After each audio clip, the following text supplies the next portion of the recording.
Hello guys, welcome back to my channel. I hope आप सब लोग ठीक होंगे। मैं भी ठीक हूँ। तो जैसे कि अभी समर का टाइम चल रहा है तो काफ़ी गर्मी बढ़ चुकी है, तो ऐसे में एनिमल्स को काफ़ी प्रॉब्लम होती है। तो मेरे घर के सामने 5-6 पपीज़ है, तो जिसमें से एक जो पपी है उसकी तबीयत ख़राब हो गई थी, तो मैं उसको हॉस्पिटल लेके गई थी। तो वहाँ मुझे डॉक्टर ने बताया कि उसको हीट स्ट्रोक हुआ है। तो मैंने काफ़ी क्वेश्चंस डॉक्टर से करी कि ये हीट स्ट्रोक होता क्यों है और इसके सिम्टम्स क्या है और लाइक इसका ट्रीटमेंट घर पे कर सकते हैं या नहीं। तो ऐसे काफ़ी सारे क्वेश्चंस मेरे माइंड में थे जो कि मैंने डॉक्टर से पूछी। तो अगर आपको भी ये वीडियो हेल्पफुल लगता है, जैसे आपके घर के सामने भी डॉग्स होंगे जिनको आप हेल्प करना चाहते होंगे, तो ये वीडियो को लास्ट तक देखो। आई होप ये वीडियो आपके लिए हेल्पफुल हो जाए। तो ये वीडियो को लास्ट तक देखो एंड इसको please like, share and subscribe कर देना। Thank you.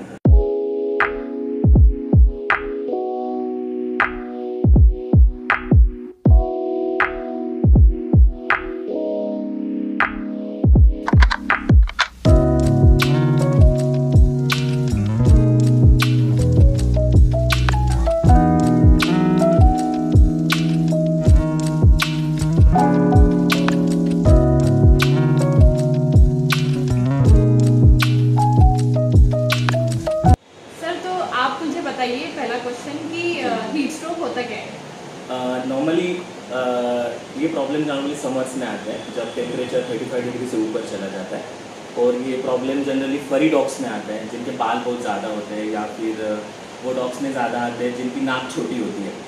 तो जैसे कि प्ले टाइम है, प्ले टाइम में अगर एक डॉग ज़्यादा देर तक खेल गया, 2 घंटा खेल गया, और पर्टिकुलरली आफ्टर 10 o'clock दोपहर के 10 से 2 बजे तक, तो उसका टेम्परेचर बढ़ जाता है। और टेम्परेचर बढ़ने की वजह से फॉलो ऑन कॉम्प्लिकेशंस होते हैं। बहुत ज़्यादा टेम्परेचर बढ़ता है, लगभग 103 डिग्री सेल्सियस या 104 डिग्री सेल्सियस, तो पोस्ट कॉम्प्लिकेशंस होते हैं।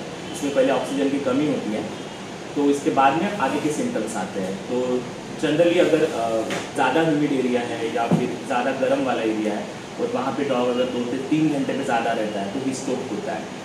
सर, तो मतलब अपन को पता कैसे चलेगा जिसको हीट स्ट्रोक हुआ है? मतलब इसके सिम्टम्स क्या है? बहुत ही मतलब सिंपल है इसको आइडेंटिफाई करना। जैसे कि अगर ज़्यादा टेम्परेचर होता है तो वो नॉर्मली ब्रीदिंग बढ़ जाती है, उसकी हेवी ब्रीदिंग हो जाती है और फ्रीक्वेंसी भी बढ़ जाती है। ठीक है, तो उसमें जैसे हमारे बॉडी से हीट निकलती है तो सारे बॉडी से हीट निकलती है, पर डॉग में ऐसी नहीं है। डॉग के बॉडी से कोई हीट नहीं निकलती है, तो डॉग की टंग से हीट निकलती है, जिसको हम नॉर्मली पैंटिंग कहते हैं। तो वो अपनी ज़बान बाहर निकाल लेता है और पैंटिंग करता रहता है और हाँफता रहता है। तो नॉर्मली जब वो हाँफता है तो वो हार्डली 15 सेकंड या 30 सेकंड्स करता है, बट जब हीट स्ट्रोक आता है तो वो कंटिन्यूसली हाँफता रहता है। तो इनिशियली वो हाँफना चालू कर देगा और ब्रीदिंग बढ़ जाएगी, और उसके बाद में ड्रूलिंग ऑफ सलाइवा होगा। तो जो भी उसका सलाइवा है वो कंटिन्यूसली गिरता रहेगा, वो कोशिश करता रहेगा। तो दीज आर द सिम्टम। अगर वो कंटिन्यूसली ड्रूलिंग कर रहा है, सलाइवेशन हो रहा है, ज़्यादा ब्रीथिंग बढ़ रही है, तो ये पहला सिम्टम है जिसमें स्ट्रोक्स आता है और ये रुकता ही नहीं है। और उसके बाद में ये होता है, उसके बाद में इट विल एंकरेज और it will increase up to जैसे वोमिशन कर देना चालू कर देगा फिर वो, और वोमिशन के थोड़ी देर के बाद में लूज मोशन होना चालू कर देगा। आप ये भी नोटिस कर सकते हो कि वो घर में आता है या उसका मूवमेंट है वो इनकोऑर्डिनेट होगा, आड़ा टेढ़ा चलेगा। आप कभी कभी वो अनकॉन्शियस हो जाएगा इमीडिएटली। कभी कभी आप कोलैप्स नोटिस कर सकते हो। Even you can notice seizures, जैसे फीट आ रही है।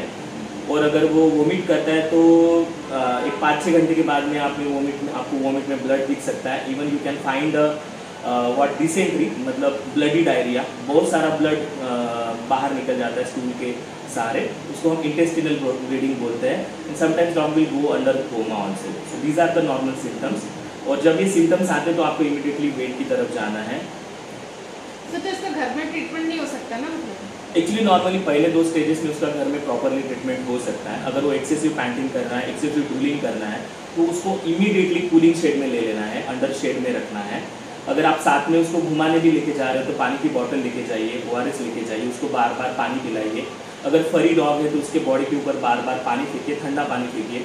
और अगर एक्सेसिव पैंटिंग ड्रूलिंग चाले तो उसको अंदर लेके आइएगा और उसके बॉडी के ऊपर थोड़ा नॉर्मल कूल वाटर डालिएगा और तब तक उसको पोर कीजिएगा जब तक उसकी ब्रीदिंग है, सलाइवा है, एक्सेसिव सलाइवा है, वो बंद ना हो जाए। और उसके गर्दन पे, उसके आगे वाले पैरों पे, उसके पीछे वाले पैरों के पीछे में आप ठंडा टॉवेल रखिए या आइस क्यूब रखिए, और तब तक रखिएगा जब तक उसका बॉडी टेम्परेचर कम ना हो जाए। और उसको ठंडा पानी पिलाने की कोशिश कीजिएगा और या फिर आइस क्यूब दीजिएगा। धीरे धीरे देना है ये सारी चीज़ें, ठंडा पानी एकदम से नहीं और ज़बरदस्ती नहीं करना है। तो पानी पीते पीते उसका टेम्परेचर नॉर्मल हो जाएगा। और कोशिश कीजिए अगर वेंटिलेशन रहे हवा चलती रहे, हवा बहती रहे। अगर एयर कंडीशनर रूम है तो ठीक है, नहीं तो कूलर के सामने रखें या फिर हवा देते रहे, और तो इससे उसका बॉडी घर में इस तरह से कंट्रोल कर सकते हैं। और इसके बाद में पर आपको अगर सिम्टम्स नॉर्मल नहीं ले रहे हैं तो हेवी वेंटिलेशन में, जैसे कि खिड़कियाँ खुली हो गाड़ी की, हवा करते रहे, या एयर कंडीशन गाड़ी में आपको उसको वेट तक लेके जाना है। सर तो ये जो हीट स्ट्रोक है ये कितनी जल्दी रिकवर हो सकता है? मतलब अगर मान लीजिए कि आप प्रीमेटिव सिम्टम जैसे कि एक्सेसिव ड्रूलिंग, एक्सेसिव सलाइवेशन है और 1 और 2 वोमिशन है, अगर इसमें आप लेके जाते हो तो आपको इमीडिएटली विदिन 24 आवर्स आपको रिकवरी दिखेगा।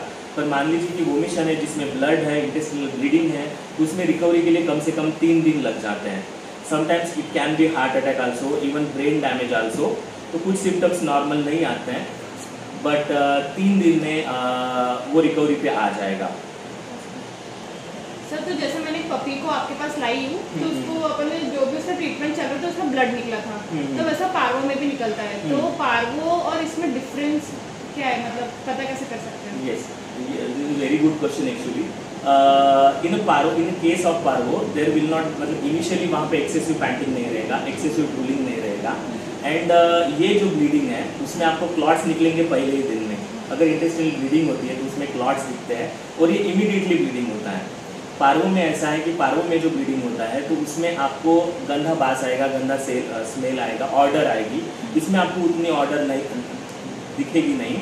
एंड पार्वो की जो ब्लीडिंग है वो धीरे धीरे शुरू होती है, मतलब पहले दिन से नहीं चालू होगी, धीरे धीरे होगी और वो रुकेगी नहीं। इसमें 1 टाइम ब्लीडिंग होती है और ये क्लियर रहती है, उसमें आपको सेंट नहीं पता चलेगा। तो that is the basic difference. और इमीडिएटली आफ्टर ए ट्रीटमेंट जैसे आप वेट के पास लेके जाते हो तो इसकी ब्लीडिंग कंट्रोल हो जाएगी।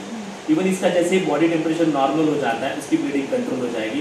पार्वो में ऐसा है कि पार्वो में आपको लगातार 5 दिन तक, 6 दिन तक, 7 दिन तक ब्लीडिंग दिखेगी एंड बहुत ही गंदा स्मेल आएगा।